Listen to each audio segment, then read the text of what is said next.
og Sigurjón Kjartansson og draumar hafa margþætta og oft margslungna og oft flókna og oft, margbrotna merkingu og ekki síður í dag en aðra daga. Það er rétt og ég er hingað kominn til þess að tala við þig, Jón, drauminn sem þig dreymdi í nótt. Aha. Og mér dreymdi magnaðan draum. Mér fannst ég vera, ég var einkennilega klæddur. Já. Það gerist hérna einhvers staðar í Reykjavík og ég var ofsalega einkennilega klæddur, ég var allir svona í blómum og með einhvern svona hatt sem náði svona upp í loftið sko, svona pípuhatt sem var allur skreyttur með svona plastblómum. Já. Og allir sem voru í kringum mig voru með svona, allt fólki var með svona pasta. Svona Barilla pasta sem það var að henda svona í mig og alltaf sem ég kom sko, þá kom fólk svona hlaupandi, ég kom í 10-11 sko og þá kom fólki í versluninni sko hlaupandi og hendi svona yfir mig svona pasta, já. Og ég gekk að svona manni sem að leit ekki ósvipað út eins og bara svona pastaskrúfur. Hann var allur svona undinn sko og ég sagði, fyrirgefðu, af hverju lætur fólki svona? Þá sagði hann, vegna þess að þetta er þú. Sagði ég? Já, og hver er ég? Sagði ég. Þá sagði hann, þú ert pastamann. Já.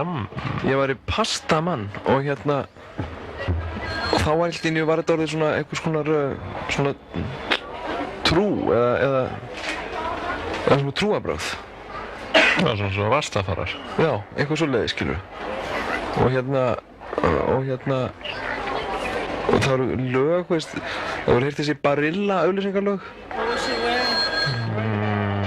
Maður nú ekki alveg. Nei, fólk var að syngja þau, sko. Og henda svona pastaði mig sko og þá kom til mín svona kona og með barn og sagði pastamann læknaði barnið mitt því það er veikt og ég sagði eitthvað, ég get það ekkert maður og sagði, jú, þú ert pastamann og þá allt í henni bara býði eitthvað svona músík svona Barilla músík sko og áður en ég vissi af það einhvern veginn var ég bara, veist, var eins og einhver annar bara dansaði í gegnum mig sko og ég fór að syngja sko svona, já. Syngja? Eitthvað svona pasta-reggi sko eða eitthvað svona Barilla-reggi og í 10-11 sko og það skipti engum tóum að barnið spratt á fætur og var orðið alheilt sko og þá komu fleiri hlaupandi sko og ekki bara með börn sko heldur með alls konar dýr, með hunda og einhver sem var komið með fresh cut sem var alltaf mígandi alls staðar og vildi fá mig sko til þess að gelda hann, skilur við, með einhverju svona lagi sko og sagði, pastamann, legðu hönd á köttinn minn og fá hann til að hætta að míga alls staðar. Og þá hljóp ég út sko og með fólkið eftir mér sko og ég gæti aldrei sloppið sko, ég hljóp fyrir horn og bara kallaði fólki, hvar er pastamann og þá benti einhver á mig sko ég ætla að segja nei og þeir bentu á mig sko og ég hljóp niður Austurvöllinn sko og inn í Dómkirkjuna og inn að altaristöflunni þar sem að Jesú er og allt fólkið eftir mér sko og ég hljóp inn fyrir altar og ég sagði, þið megi ekki koma inn á altarið. Þá kom Jesú niður af myndinni allir svona potaði mig sko og ég lít upp og Jesú kominn og hann segir svona, komdu sæll og blessaður, ég meina orðrétt sko, komdu sæll og blessaður pastamann sagði hann. Já, blessaður, segi ég. Er þetta ekki hann Jesú?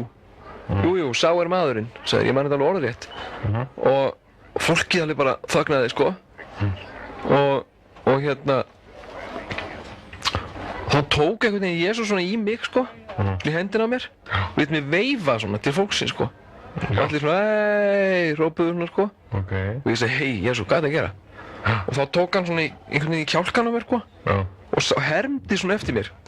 Leyfið fólkinu að koma til mín, bannið þeim það ekki. Og svo fór hann að skellihlæja, sko. Ég vissi ekki hvað þetta þýddi, sko. En þetta var til þess að fólki kom allt, sko. Inn á altarið og hérna og byrjaði, þú veist, að gefa mér alls konar plastpoka með alls konar tortellini og spagetti og alls konar pastadóti, sko. Og hérna og svo var Jesú þarna og hann var alltaf stærri og stærri, sko, og hló hann og svo bara hrökk ég upp þetta með andfælum, sko. Þetta er alveg magnaður draumur. Já, þetta er svona. Jæja, pastamann. Ég má segja eins og að wow. Náttúrulega það sem Jesú er náttúrulega að gera þarna við í kirkjunni. Já. Hann er bara að segja í rauninni, sko, welcome to my nightmare, skilur. Já. Þú veist, bara welcome to my nightmare, skilur. Nú sérðu hvað ég hef mátt gegn. Það er gaman að vera Guð. Já. Gaman að vera Guð ekkert á endur. Hann er að hlæja og verður alltaf stærri og stærri svo af því að hann er, sem sýnir það að hann er stærri en þú, sko. Hann er stærri en pastamann. Já. Og sko þetta að þú verður einhver pastamann, sko. Er fyrir því að þú átt eftir að gera eitthvað sem að almúganum þykir skrítið og merkilegt. Og sem sagt almúginn kemur til með að hylla þig stundasakir. En síðan mun þú mun það hérna allt saman grotna niður, svo fræð, til svo stundarfræð. Og svona verða það svona álíka mikils virði og pasta. Og hérna sem því það fallandi já, átt eftir að falla á tóknum og verða svona pastamann. Minni peningur. Eða svona lélugu pastamann, sko. Já, miklu minni peningur. Örbirð. Já, svona kannski svona ekki örbirð, kannski einu svona almenn blankheit. Já. Ok.